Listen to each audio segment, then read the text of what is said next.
सर्वे भवन्तु सुखिनः सर्वे सन्तु निरामया सर्वे भद्राणि पश्यन्ति माँ कश्चित् दुःखभाग् भवेत्। ओम शांति ही शांति ही शांति ही। नमस्ते मित्रों, आप सोच रहे होंगे आज कोई धार्मिक वीडियो मैं शुरू कर रहा हूं इस वेलनेस स्टूडियो से। नहीं मित्रों, इस वेलनेस स्टूडियो से और मोटिवेशनल स्टूडियो से आज हम आपकी सेहत की बात करेंगे, जिसमें हम यह देखने जा रहे हैं कि हमारी जीवन शैली में अगर परिवर्तन करें और शरीर को एसिडिक कंडीशन को अगर अल्कलाइन में बदलने में हम कामयाब हो जाएं तो किस प्रकार से अनेक रोगों से हम अपने शरीर को मुक्ति दिला सकते हैं।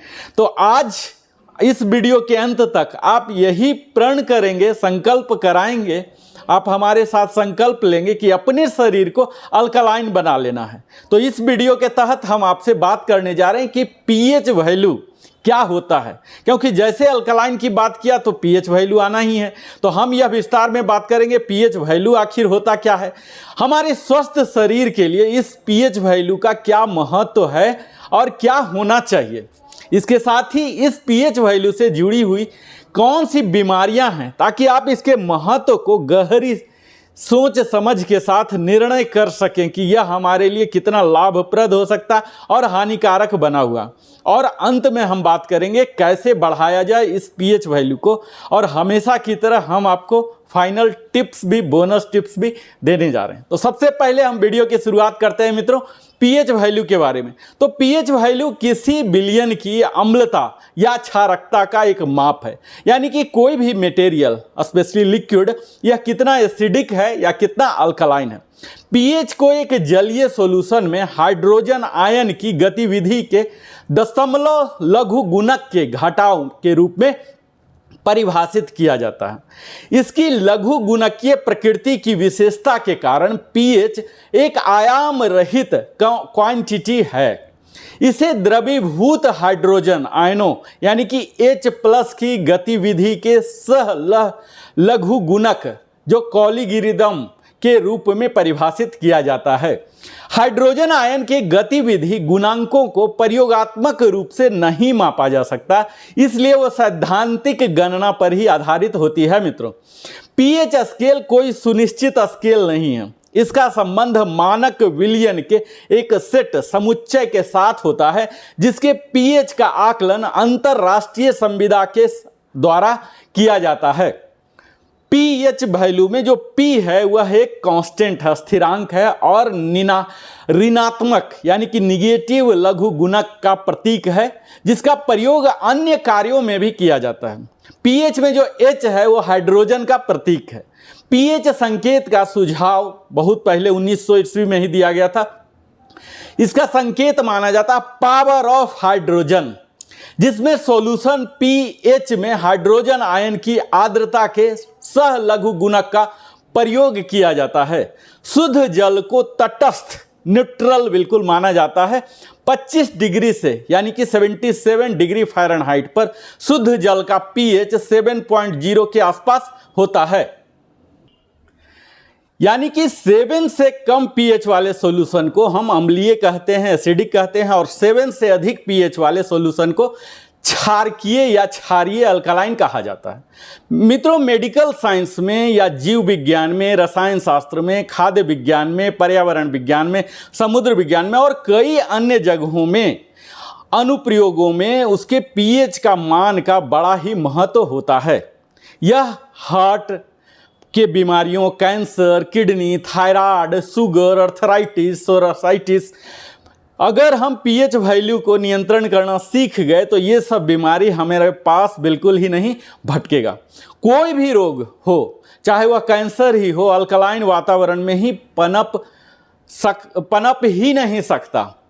हमारे डायबिटीज हैं, कैंसर हैं, हार्ट डिजीज हैं, ब्लड प्रेशर हैं, जोड़ों का दर्द है, यूटीआई है, पेशाब के रोग हैं, ऑस्टियोपोरोसिस है, सोराइसिस है, यूरिक एसिड का बढ़ना है, गठिया है, वाता है, थायराइड है, गैस है, बदहजमी है, दस्त है, हैजा है, थकान है, किडनी के रोग हैं, पेशाब संबंधी रोग हैं, पथरी हैं और अन्य कई प्रकार के जटिल रोग हैं मित्रों। इन सब को सही करने का सबसे सही और सटीक और सस्ता उपयोग है अपने शरीर को अल्कलाइन कर लेना। तो आप इतना बीमारी का मैंने नाम बताया आपको डराने के लिए नहीं, इन सब की गारंटी दिलाने के लिए अगर आप अपने शरीर को अल्कलाइन कर लेते हैं। तो अगर हम इतना वैल्यू दे रहे हैं अल्कलाइन को, तो थोड़ा सा विस्तार में और भी जान लें कि ये पीएच लेवल क्या होता है। तो इस पीएच लेवल को समझने के लिए सबसे पहले पीएच को ही समझ लीजिए। हमारे शरीर में अलग अलग तरह के द्रव्य पाए जाते हैं, जैसा कि 60 to 70% लिक्विड ही होता है, वाटर ही होता है, उसमें 50 से भी ज़्यादा। उन सब की पीएच अलग अलग होती है।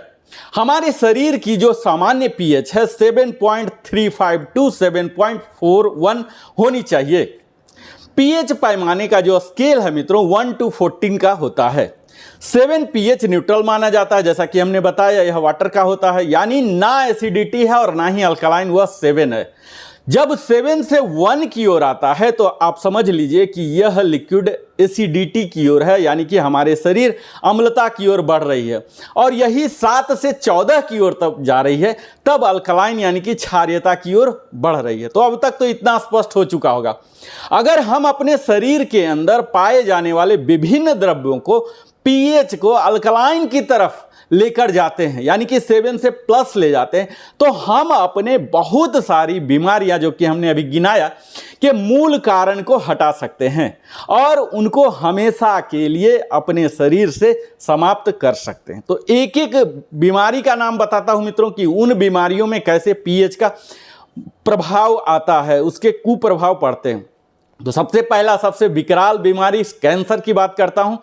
सभी तरह के कैंसर मित्रों सिर्फ एसिडिक एनवायरनमेंट में ही पनप सकते हैं, क्योंकि कैंसर की कोशिका में शुगर का जो ऑक्सीजन की अनुपस्थिति में फर्मेंटेशन होता है, जिससे अंतिम उत्पाद जो फाइनल प्रोडक्ट के रूप में लैक्टिक एसिड बनता है, यही लैक्टिक एसिड एसिडिक एनवायरनमेंट पैदा करता है और जिससे वहां पर एसिडिटी बढ़ते जाती है और कैंसर की ग्रोथ निरंतर बढ़ते चली जाती है।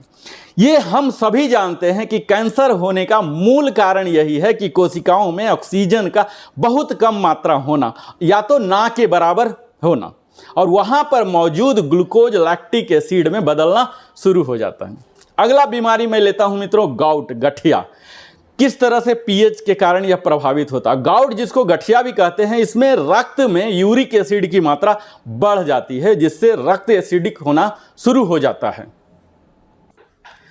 अगला बीमारी गठिया, गाउट के बारे में बात करेंगे, जिसमें क्या होता है मुख्यतः यह हमारे ब्लड में यूरिक एसिड की मात्रा बढ़ा देती है, जिससे रक्त एसिडिक होना शुरू हो जाता है।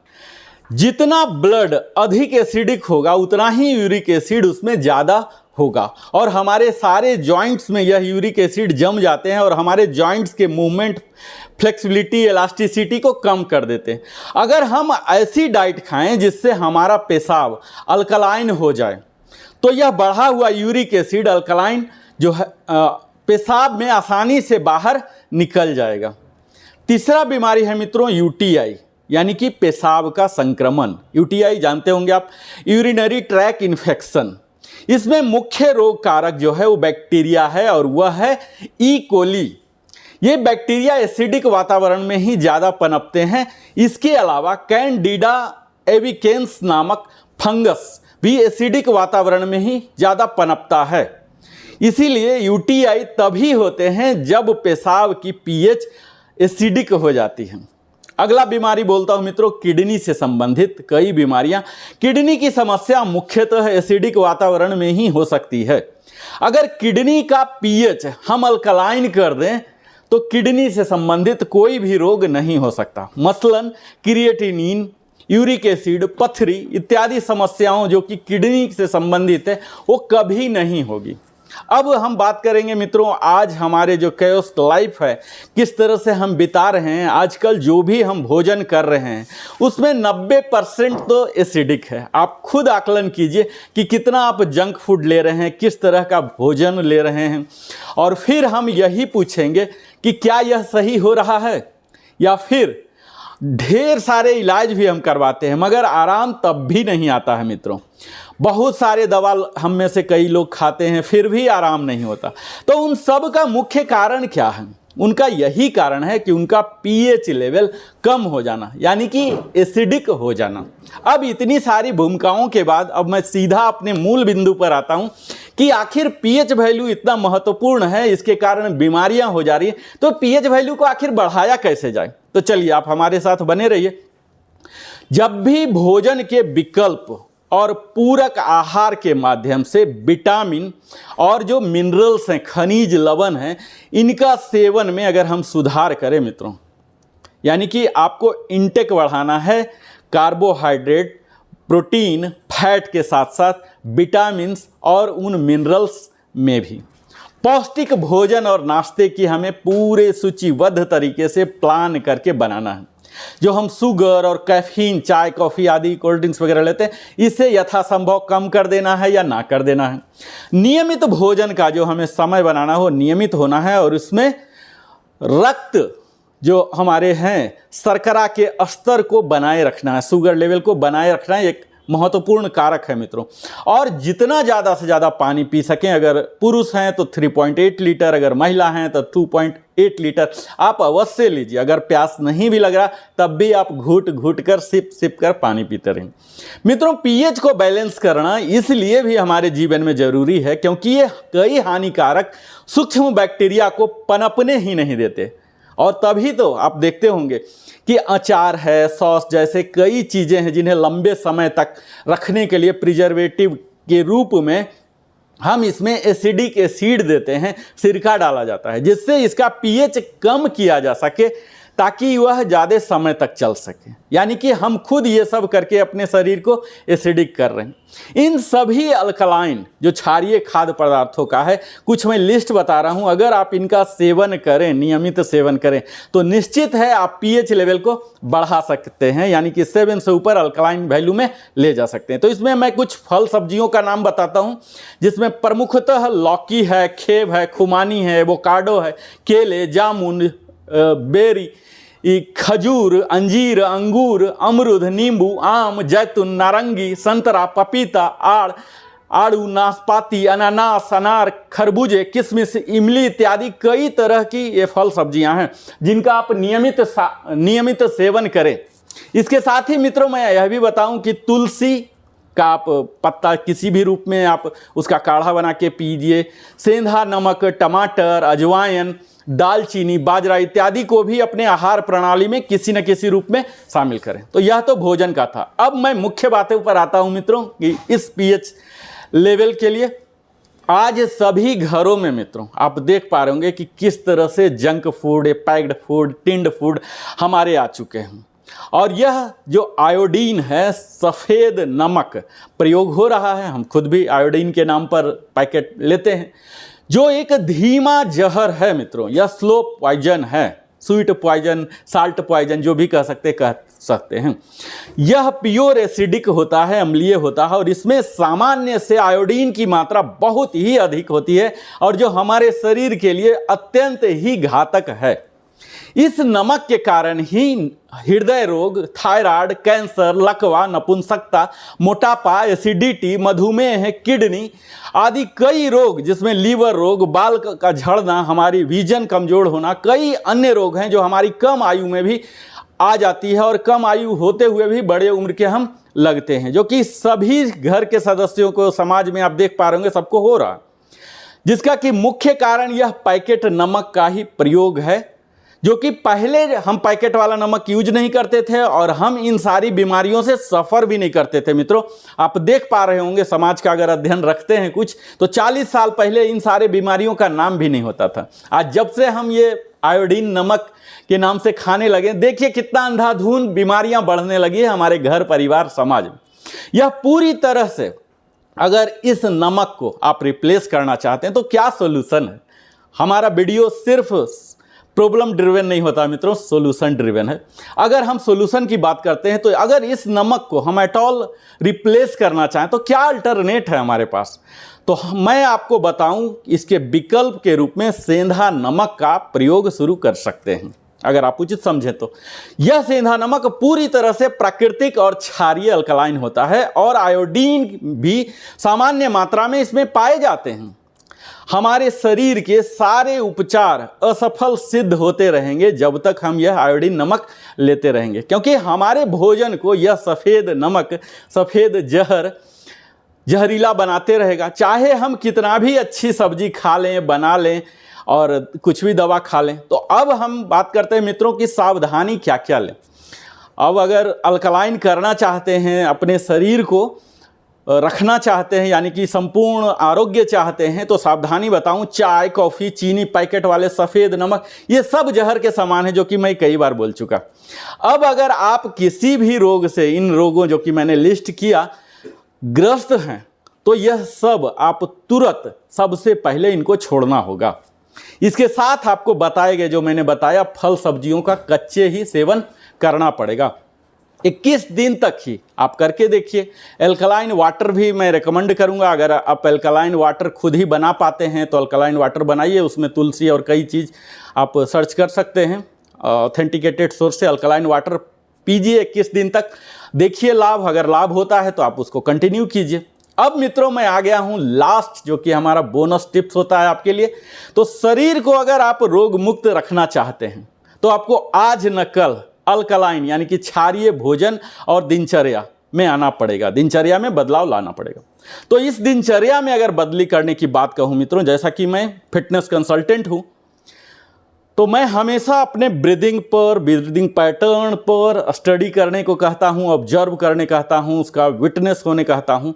तो मैं यह टिप्स आपको यह दूँ कि जब भी आप सांस लेने के तरीके को आप एमेंड करेंगे, उसमें सुधार लाएंगे, तो आपके शरीर के अम्लीय या क्षारीय होने का बहुत फर्क पड़ता है। यानी कि यह मित्रों, आप किस ब्रीदिंग पैटर्न से सांस लेते हैं, यही डिसाइड करता है कि आपका बॉडी अल्टीमेटली एसिडिक हो रहा है या अल्कलाइन हो रहा है। चलिए इसको और थोड़ा सिंपल बना के आपको समझाता हूँ। आप जितनी गहरी सांस लेंगे, आपके शरीर पर उतना ही अधिक क्षारीय प्रभाव पड़ेगा, और आप जितनी ही सैलो, छोटा सा जो बुजुर्ग लोग वगैरह लेते हैं, कमजोर महिलाएं वगैरह लेते हैं, उतना एसिडिक शरीर होते रहेगा। जब हम गहरी सांस नहीं लेते हैं, उथली सांस लेते हैं, जो थ्रोट ब्रीथ बोलते हैं, तो हमारे रक्त में अधिक से अधिक कार्बन डाइऑक्साइड फंसा ही रह जाता है, वो ट्रैप रह जाता है, जो हमारे सिस्टम को और भी अत्यधिक एसिडिक बना देता है। और जब उथली सांस का मतलब क्या होता है मित्रों, कब हम लेते हैं छोटा छोटा सांस, या नंबर ऑफ ब्रीथ कब बढ़ जाता है, जब हम स्ट्रेस में होते हैं, एंजाइटी में होते हैं, टेंशन में होते हैं, तो हमारी शरीर में और भी ज़्यादा कॉर्टिसोल, जो कि तनाव के हार्मोन कहलाते हैं, उसका उत्पादन बढ़ जाता है, जो हमारे रक्त में और भी अधिक विषाक्त जो टॉक्सिक पदार्थ है वो छोड़ते जाता है। जितने कॉर्टिसोल बनेंगे उतना ही हमारे टॉक्सिक बॉडी होते रहेंगे, जिससे हमारा शरीर और भी ज़्यादा एसिडिक होते चला जाता है। केवल 5 गहरी सांस लेने से आप अपने सिस्टम में और भी अधिक ऑक्सीजन की मात्रा बढ़ गई ऐसी सुनिश्चित कर सकते हैं मित्रों, जो हमारे सिस्टम को साफ करने में भी मदद करेगा, और हमारे सिस्टम में कार्बन डाइऑक्साइड जितना कम होगा, हमारा शरीर उतना ही कम अम्लीय होगा। अब इसके लिए मैं आपको साधारण व्यायाम के रूप में बता देता हूं, क्योंकि मैं फिटनेस कंसल्टेंट भी हूं। तो आपको मैं यह बता दूं मित्रों कि आप अपना एक हाथ पेट पर रख लीजिए और दूसरा छाती पर रख लीजिए। अब आपको सांस लेना है।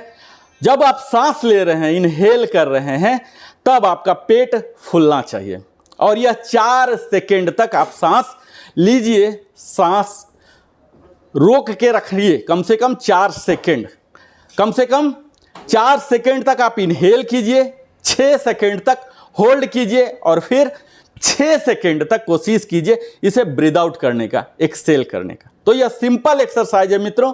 आप 4 + 6 ले सकते हैं, यानी कि 4 सेकेंड इनहेल, 4 सेकेंड होल्ड और 6 सेकेंड एक्सेल। यह भी आप कर सकते हैं, जिससे आपके शरीर में सारी फंसी हुई कार्बन डाइऑक्साइड निकलेगी और फिर अम्लता भी घटेगी और ऑटोमेटिक अल्कलाइन आएगी। तो यह सब अगर आप कर पा रहे हैं तो इससे आप अपने शरीर को पूर्णतः क्षारीय बना सकते हैं। और यह सिर्फ आपको दिन में जब भी समझें उचित 5 मिनट ही यह साधारण सा व्यायाम करना है। तो मुझे पूरी उम्मीद है इस पीएच की पूरी कहानी में इससे आपने काफ़ी वैल्यू एडिशन लिया होगा। और मेरा तो यही कहना होता हमेशा कि प्रस्तुति हमारी, शरीर आपका, स्वास्थ्य आपका, जिम्मेवारी भी आपका। तो अगर आप स्वस्थ चाहते हैं, आरोग्य बने रहना चाहते हैं, तो हमारा यह साधारण सा बिल्कुल ही सिंपलेस्ट एक्सरसाइज जो ब्रीदिंग एक्सरसाइज है 4+4+6, यह आप कीजिए। लंबा और गहरा सांस लीजिए, अल्कलाइन ही रहेगा आपका शरीर सदैव। तो हमारे साथ आप निरंतर बने रहते हैं, इसके लिए बहुत बहुत धन्यवाद नरेंद्र कुमार वेलनेस कंसल्टेंट की ओर से। और अगर आपको यह वीडियो अच्छा लगता है तो लाइक करना मत भूलिए। हमारे साथ निरंतर बने रहते हैं, इसके लिए सप्रेम धन्यवाद।